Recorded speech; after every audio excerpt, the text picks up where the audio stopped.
आसमान में तेरे, देख लिया है देखेंगे, तो जगह है कितनी जेल में तेरे, देख लिया है देखेंगे, तो जगह है कितनी जेल में तेरे, देख लिया है देखेंगे,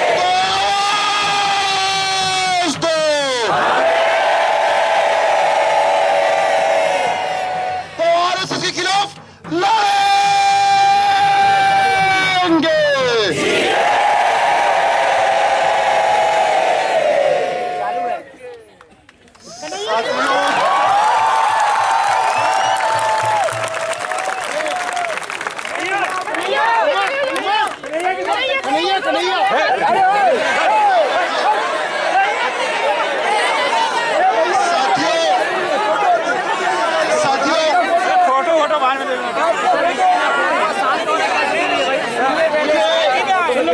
समझ में नहीं आ रहा कि मैं अपने इमोशंस और मैं क्या फील कर रहा हूं उसको किन शब्दों में बयान करूं।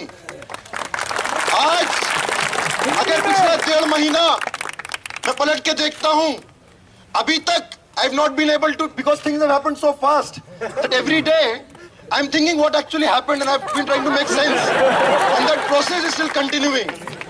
लेकिन एक चीज जो बिल्कुल सही साफ शब्दों में यहां पता है, और एक बात मैं बोलना चाहूंगा कि अगर इस सरकार को लग रहा था, आरएसएस को लग रहा था कि वो हम कुछ लोगों को प्रोफाइल करके, विछंड करके हम लोगों को तोड़ सकती है, हम लोगों के आंदोलन को तोड़ सकती है, हम लोगों के एकता को तोड़ सकती है, और सबसे जरूरी हम लोगों के हौसलों को तोड़ सकती है, तो वो कितने बड़े मुगालते में थे हमको यह देखने को मिल रहा है। आज मैं आप सब लोगों के बीच में खड़ा होके 1.5 महीने पहले से ज्यादा अपने आप को स्ट्रॉन्ग फील कर रहा हूं, और ये हमारे आंदोलन की एक बहुत बड़ी जीत है। साथियों, हम लोगों को धारा 124A के तहत अंदर किया गया, सेडिशन अंग्रेजी में बोलते हैं। उनको बताना चाहेंगे, हमको इस बात का कोई दुख, कोई शर्म नहीं है कि हमको इस धारा 124A के अंदर बंद किया गया। We are proud of the fact that we were booked under a law in which the great freedom fighters of our country and after that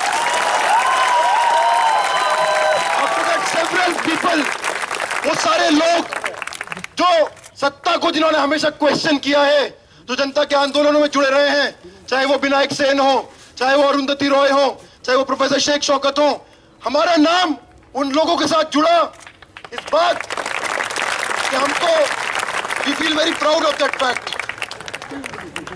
comrade president Kanhaiya ने एक बात बहुत अच्छी बोली, सेडिशन, धारा 124 है, अंग्रेजी में सेडिशन होता है, हिंदी में देशद्रोह नहीं राजद्रोह होता है। और आज का जो ये मोदी राज है, आज का जो ये फाशिस्ट राज है, आज का ये जो जनता विरोधी, दलित विरोधी, आदिवासी विरोधी, अल्पसंख्यक विरोधी, महिला विरोधी, किसान विरोधी, मजदूर विरोधी, इंसान विरोधी, जनता विरोधी, इंसानियत विरोधी जो राज है, हम यहां से चिल्ला चिल्ला के बोलना चाहते हैं, उसके खिलाफ हमारा विद्रोह जारी रहेगा।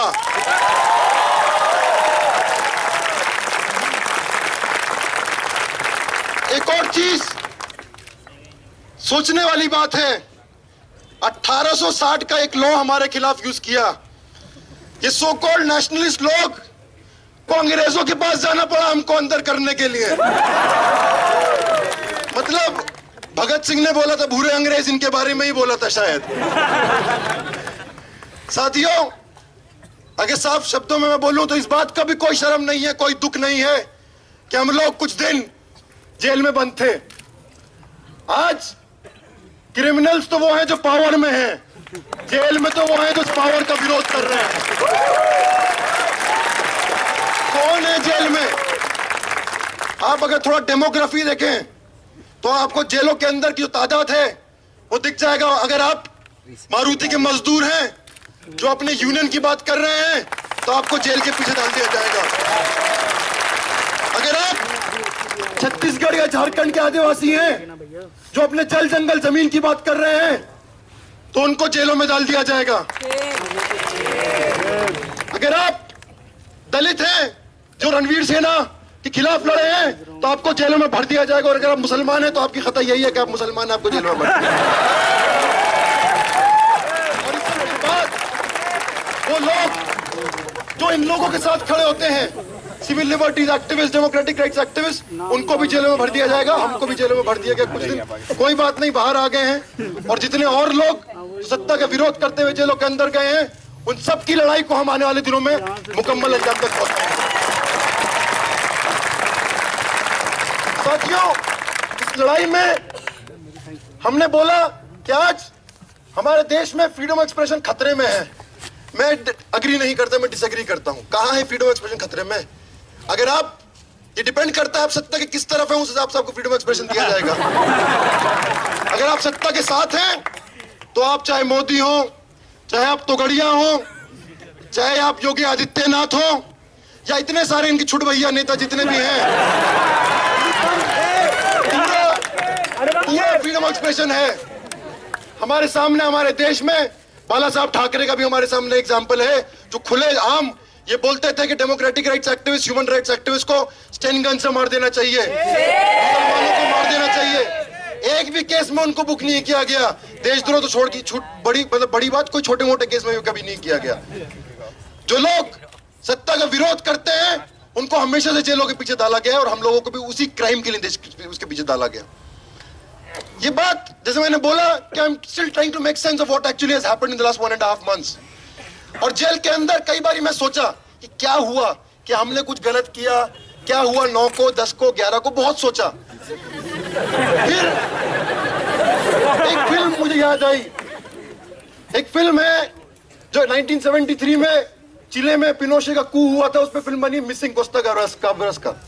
उस फिल्म में एक डायलॉग है, there is an American who comes to Chile at that time, whose son goes missing, and that American, a middle class corporate guy who comes to Chile at that time when the coup is happening, वो एक चिले के आदमी से पूछता है कि मेरे बेटे ने तो कुछ किया ही नहीं था, उसको गायब क्यों हो गया? वो बोला, तुम अमेरिका वालों की यही प्रॉब्लम है, तुमको लगता है कुछ करना पड़ता है जब जेल में जाते हो। कहीं ना कहीं हमारे देश की स्थिति आज वैसी ही हो गई है।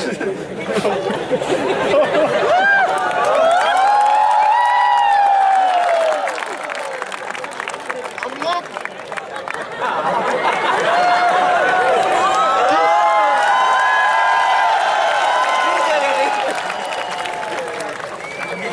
जिस तरीके से पिछले 1.5 महीने में थिंग्स हैव टर्न, मतलब turn off events in the last 1.5 months, बहुत सारी चीजें हुई। जब मैं यहाँ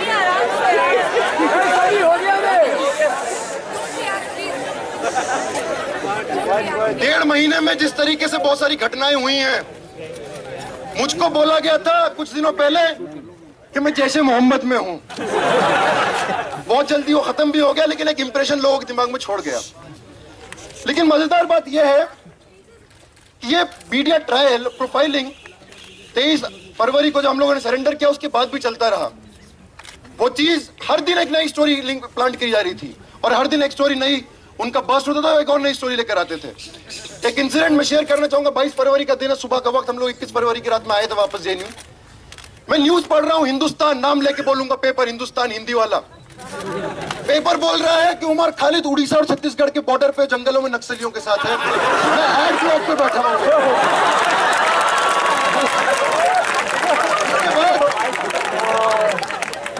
जब पुलिस कस्टडी में था, बहुत कुछ पुलिस कस्टडी में हुआ जो मैं because of the conditions of bail मैं आपके साथ बात नहीं कर सकता, लेकिन और भी बहुत कुछ हुआ जिसमें मैं बात कर सकता हूं। उसके कुछ चीजों में बात करूंगा।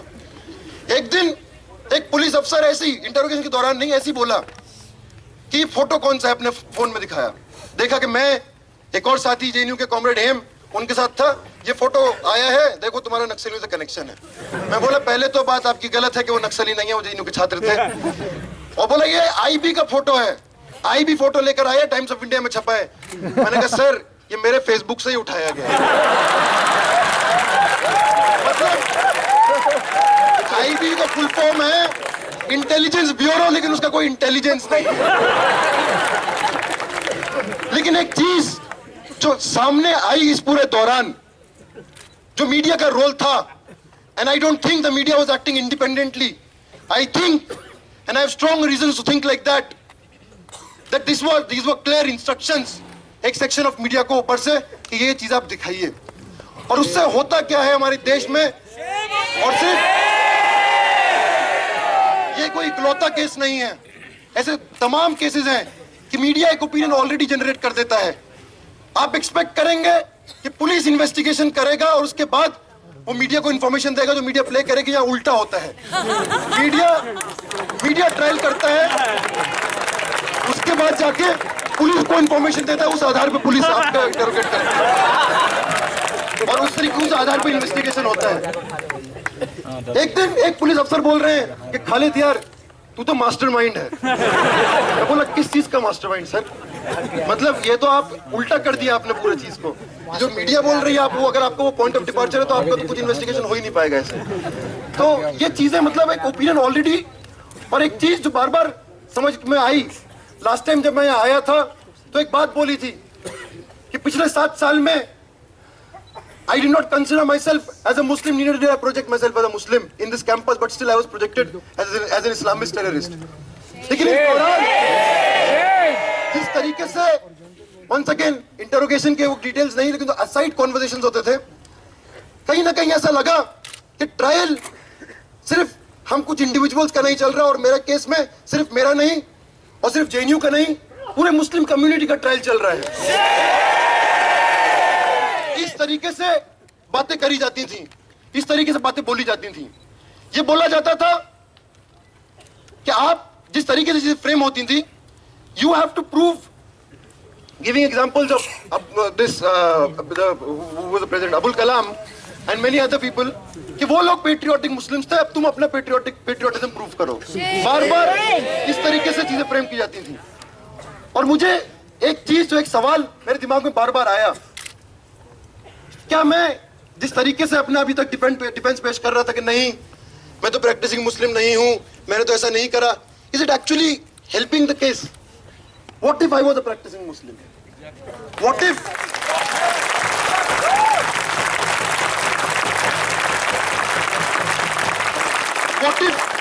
I came from Azamgarh, I had been educated in a madrasa, I wore a skull cap and I had a beard. Would all of that be justified after that? और ये चीज, एक नॉवल पढ़ा था मैंने अंडर ग्रेजुएशन, अपने graduation के समय, रिलक्टेंट फंडामेंटलिस्ट, उसमें एक पिक्चर भी बनी है।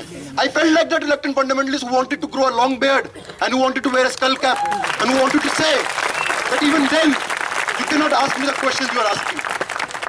हम लोग जेल में पुलिस की भाषा में खालिद साहब और भट्टाचार्य जी थे। तो खालिद साहब, खालिद मियां, खालिद भाई was a suspect who had to prove his patriotism. उनको बान पे मुझसे 3 बारी ज्यादा गुस्सा था कि ये भट्टाचार्य कहां से आ गया।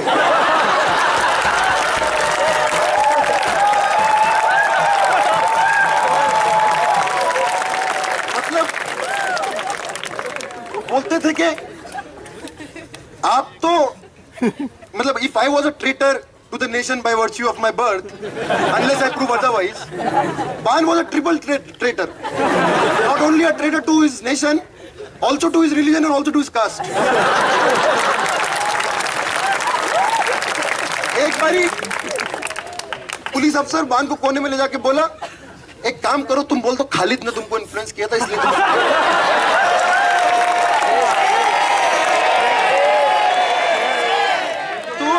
ये सारी चीजें आज मतलब ये कोई इकलौता केस नहीं है।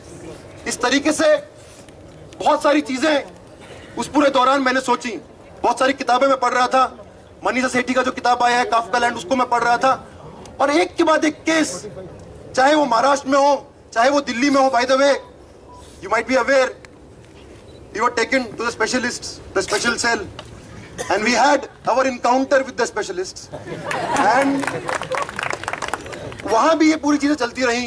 उन्होंने they did not touch us physically, but बाकी सब जो कर सकते थे, बोलना, गालियां देना, ये सब करना, वो हमेशा रहा। ये सब हम लोगों ने इस पीरियड में we have been through all of this। ये सवाल बहुत महत्वपूर्ण सवाल है कि ऐसा क्यों हुआ? क्या कुछ 9 फरवरी को या 10 फरवरी को हुआ था इसलिए ऐसा हुआ? I don't think any one of us are in any illusion about that. This happened precisely for the fact that all of us, we are thinking people. All of us, we don't take anything जो Indian news x, मतलब आज ही मैं सोच रहा था, news x को देख रहा था कि यहाँ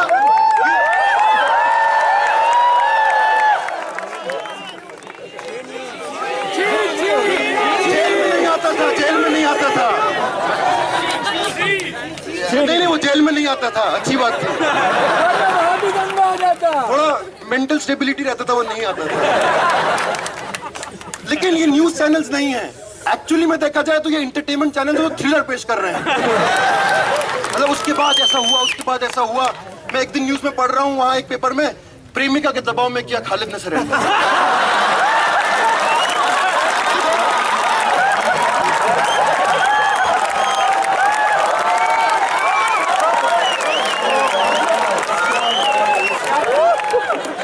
तरीके से एक जो मिडिल क्लास ऑडियंस है वो एक थ्रिलर स्टोरी कंज्यूम करना चाहता है, वो एक थ्रिलर स्टोरी पेश कीजिए, और उस म्यूजिक के साथ, इन सब चीजों के साथ वो होता था। In coming back to the point I was making, we were targeted because we think and we do not take anything that is given to us just like that. We question, we interrogate, we debate, we dissent, we are JNU,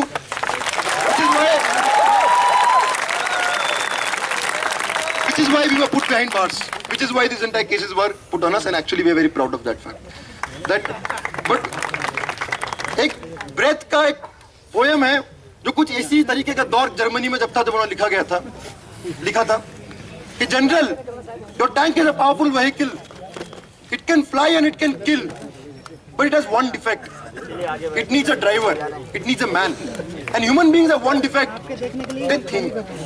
और ये जो हमारा defect है, कुछ लोग इसको infection और disease भी बोलते हैं, ये हमारी सबसे बड़ी स्ट्रेंथ है। और इसीलिए आज कुछ सवाल, हमारा JNU का एक ट्रेडिशन है पोलेमिक्स का, हर संगठन में पोलेमिक्स होते हैं, हर जगह पोलेमिक्स होते हैं। तो इस दौरान कुछ चीजें हम पे थोपी गई, हम पे बोली गई, हम उन पोलेमिक्स का जवाब देना चाहेंगे आज इस मंच से।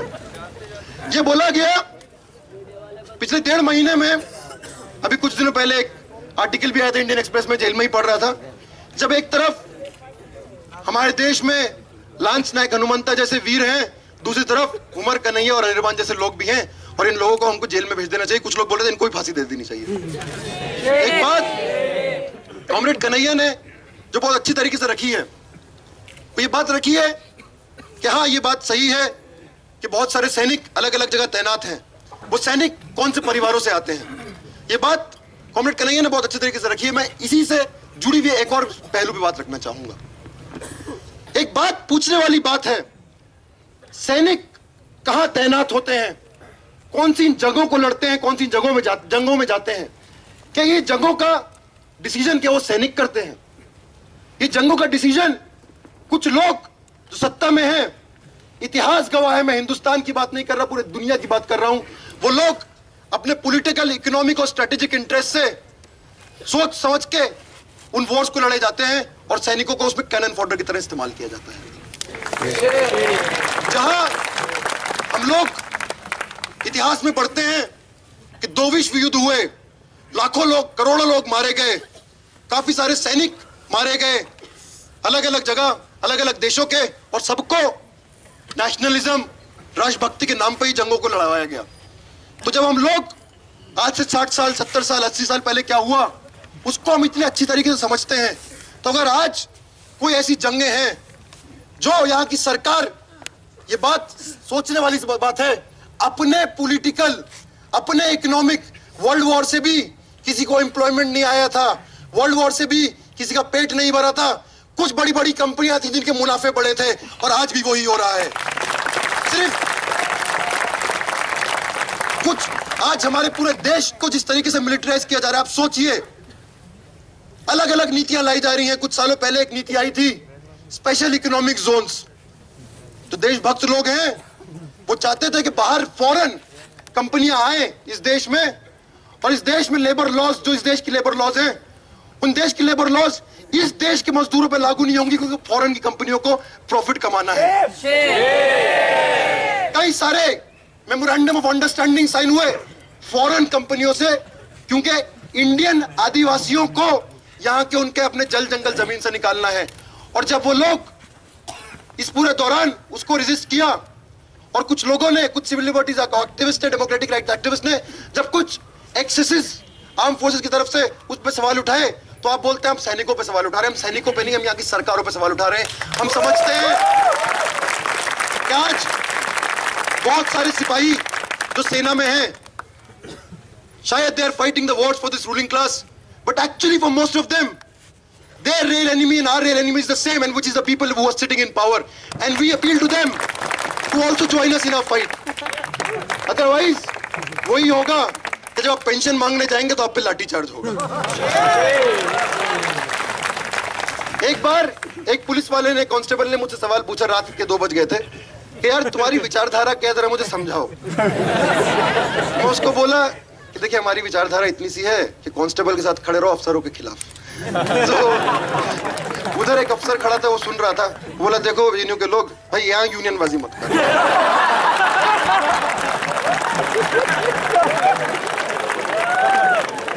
एक बारी एक और पूछा, वंस अगेन इंटरोगेशन का नहीं है, अलग से, कि यार लाल सलाम का मतलब क्या होता है? जब तुम्हें उठाकर ला रहे थे, बहुत लाल सलाम तो दूसरा बोला, सर मैं समझाता हूं आपको। जो नक्सलाइट लोग हैं ना, एंटी डेमोक्रेसी, एंटी कॉन्स्टिट्यूशन, जब वो आर्मी और सीआरपीएफ पर अटैक करते चिल्लाते लाल सलाम, और फिर बोलते ही बोला आपने पिक्चर नहीं देखी है। तो एक चीज तो सामने उभर कर आई कि प्रेजुडिस इतना है कि दैट ओनली ओवरवेल्म्स। ये बोला गया कि तुम लोग एक्चुअली जेएनयू के लोग, तुम लोग कुएं के मेंढक हो। जेएनयू की 4 दीवारी में समझते हो वही दुनिया है, एक्चुअली में बाहर की दुनिया बहुत अलग है।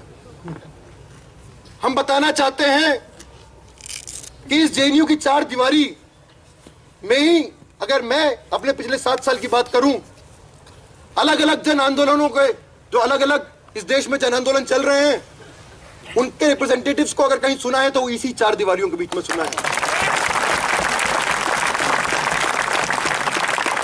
अगर मुझको पता है कि तेलंगाना, छत्तीसगढ़ और उड़ीसा में एक डैम बन रहा है, पोलावरम डैम, जिसमें 400 गांव, आदिवासी गांव विस्थापित होने वाले हैं, तो वह मुझको इस यूनिवर्सिटी की वजह से ही पता चला है।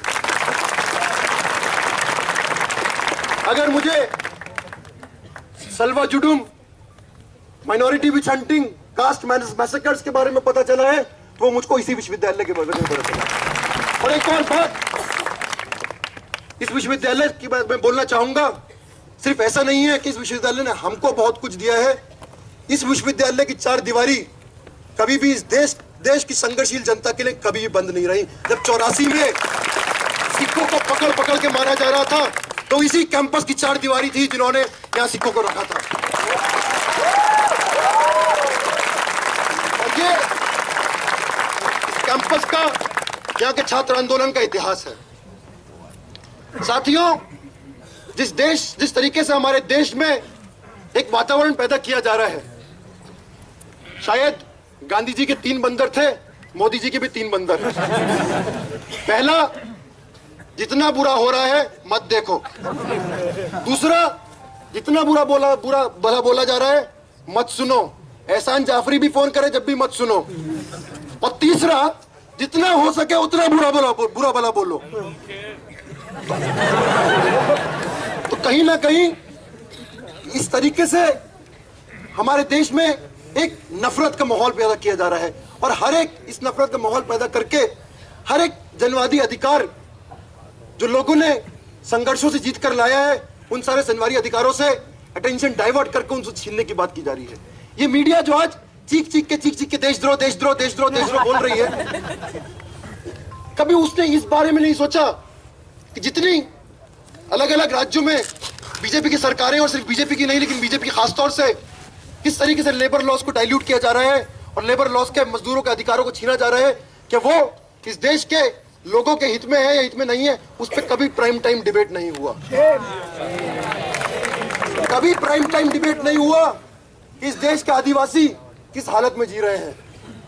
कभी इस बारे में प्राइम टाइम डिबेट नहीं हुआ कि लोगों की फेलोशिप चले जाएगी तो उसके बारे में क्या होगा। आज ये बोला गया हम सब्सिडी से चलते हैं, हमारा यूनिवर्सिटी सब्सिडी से चलता है। आज जब हम जेल में बंद थे तो हम जेल में बोले थे कि हम भी अपने सब्सिडी की जेल में आए हैं। सिर्फ विश्वविद्यालय नहीं चलते, हर चीज सब्सिडी से चलती है, और किसी को ठेका नहीं मिला है कि वो will represent the tax payers aspirations. I think जो इस देश के majority of the tax payers का एस्पिरेशन है, ये कैंपस हमेशा उसके साथ खड़ा रहा है। साथियों, हमारे देश की जो स्थिति है, जिस तरीके से आज जो लोग जनता के हक के बारे में बात कर रहे हैं, उन पे अटैक है, वो बहुत सारे एग्जांपल्स हैं। हमारे देश में एक लॉ है, अनलॉफुल एक्टिविटीज प्रिवेंशन एक्ट। एक समय एज एन असाइड हमको धमकी भी दी गई थी, वो भी लगा देंगे तुम पे।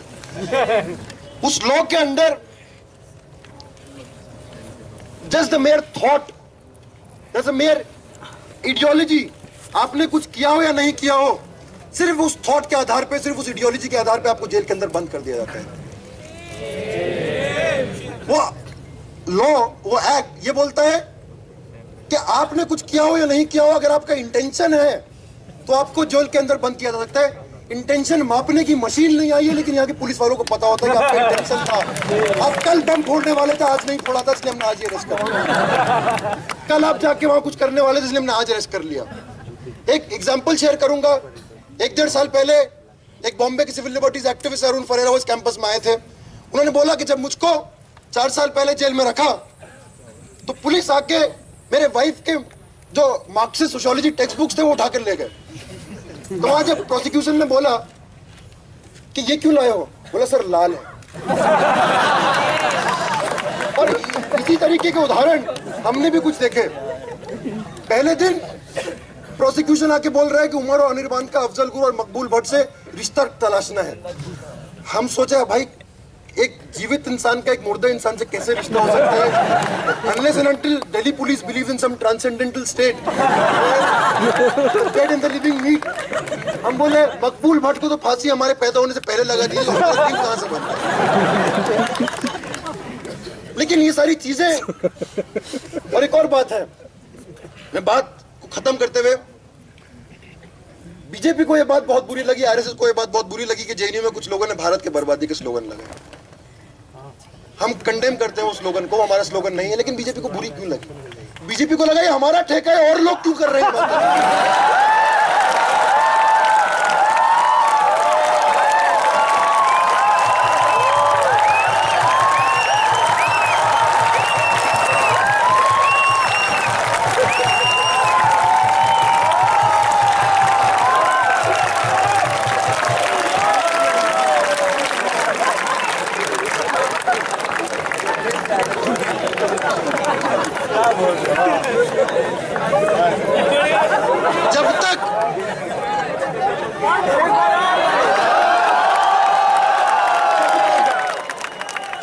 जब तक इस देश में भाजपा और आरएसएस है, इस देश को कोई और बर्बाद नहीं कर सकता।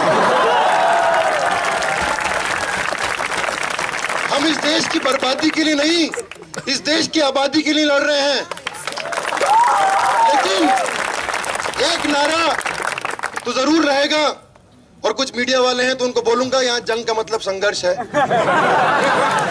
भारत की नहीं, संघ की बर्बादी तक जंग रहेगी, जंग रहेगी।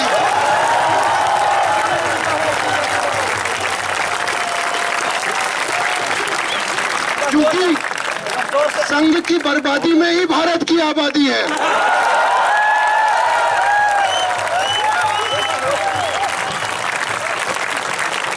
कल नरेंद्र मोदी वर्ल्ड सूफी फोरम को एड्रेस कर रहे थे, बोल रहे थे कि हम शांति के लिए, हम पीस के लिए खड़े हैं, हम अग्री करते हैं। आप मुर्दा घर की शांति के लिए खड़े हैं, आप कब्रिस्तानों वाली शांति के लिए खड़े हैं, आप एक ऐसी शांति के लिए खड़े हैं जहां आप अपनी दमन ऑपरेसिव पॉलिसीज को देश भर में इंप्लीमेंट करें और लोग शांति से इसकी बात मान लें। आप आदिवासियों को उनके जल जंगल जमीन से खदेड़ दें और आदिवासी शांति पूर्वक उसको मान लें। आप दलितों की बस्तियां जला दें और दलित उसको शांति से मान लें। आप मुसलमानों को फर्जी केसेस में और कम्युनल राइट्स में मार दें और मुसलमान उसको शांति से स्वीकार कर ले। हम इस शांति को भंग करना चाहते हैं।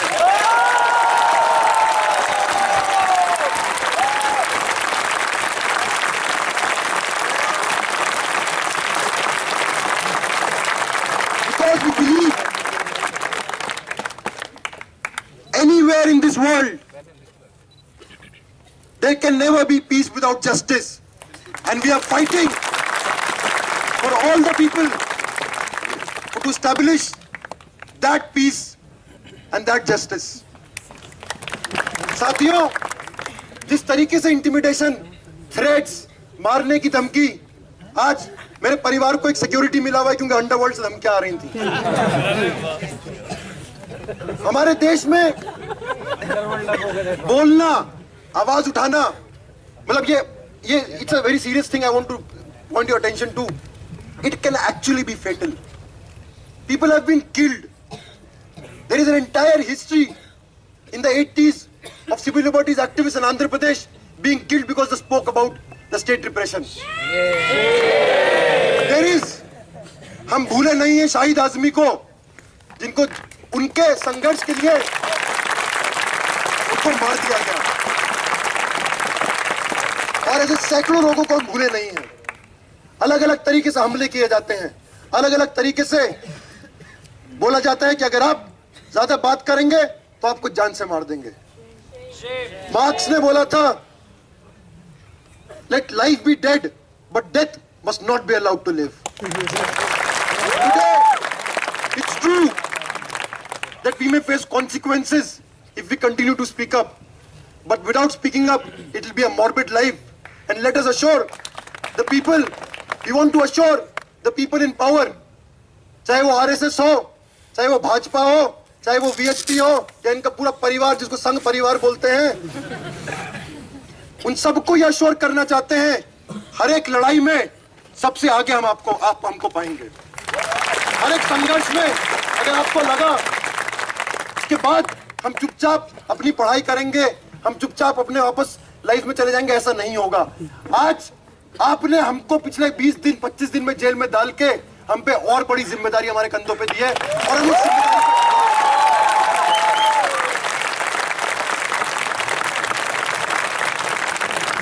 आखिरी बात, जहां तक संघ के बर्बादी तक जो हमारी जंग है, उस जंग का ऐलान हमने नहीं किया था, उस जंग का ऐलान भगत सिंह ने किया था। जब उन्होंने बोला था कि ऐलान कर दो that a state of war exists and shall exist as long as there exists exploitation of human being by human being. It may be carried on by whites or whites and Indians together, or even Indians alone. But as long as that exploitation continues, our war will continue. एक बात जो बाबा साहब ने बोली कि इस देश को अगर सबसे बड़ा खतरा है तो उन लोगों से है जो इस देश में हिंदू राष्ट्र लाना चाहते हैं। इन दो कोट के साथ, बाबा साहब के कोट के साथ और भगत सिंह के कोट के साथ अपनी बात को खत्म करूंगा, और इस कन्विक्शन के साथ, इस अश्योरेंस के साथ कि हम सारे लोग, एक और बात, सॉरी लास्ट में एक और बात बोलना चाहूंगा कि कहीं भी लास्ट टाइम भी एक चीज था कि लेट्स नॉट प्रिविलेज आवरसेल्व्स। जो यहां पिछले 1.5 महीने में हुआ, एक्चुअली में देखा जाए तो जो इस देश में जिस तरीके से रिप्रेशन, स्टेट रिप्रेशन होता है, उसके सामने कुछ नहीं था। हमको फेक इनकाउंटर में मारा नहीं, हमको इलीगल कस्टडी में रखा नहीं, हम लोगों को फिजिकल टॉर्चर नहीं किया, हम लोगों के घरों को नहीं जलाया, और ये सब हमारे देश में बहुत सारे जगह हो रहा है। लेनिन एक बात बोलते हैं कि periods of crisis they break most people but they also make some people। आज वो जिम्मेदारी हमारे ऊपर है कि आने वाले दिनों में हमारा क्या रोल रहेगा। This movement has brought a lot of people into this movement and it is our responsibility। जब ये आंदोलन खत्म हो और ये आंदोलन आगे चलेगा, एक बहुत फैंसी नाम दिया है हाई लेवल इंक्वायरी कमेटी, उसके खिलाफ भी लड़ना है, सेडिशन चार्जेस को स्क्रैप कराने के लिए भी लड़ना है, और इस सारी लड़ाइयों के बाद भी जो एक ऐसा समाज बनाने की लड़ाई जहां वायलेंस, फिजिकल वायलेंस, किसी को मारना तो दूर की बात, एक इंसान दूसरे इंसान को थप्पड़ भी ना मार पाए, ऐसी सोसाइटी बनाने की लड़ाई को हम सबको अंजाम पे पहुंचाना है।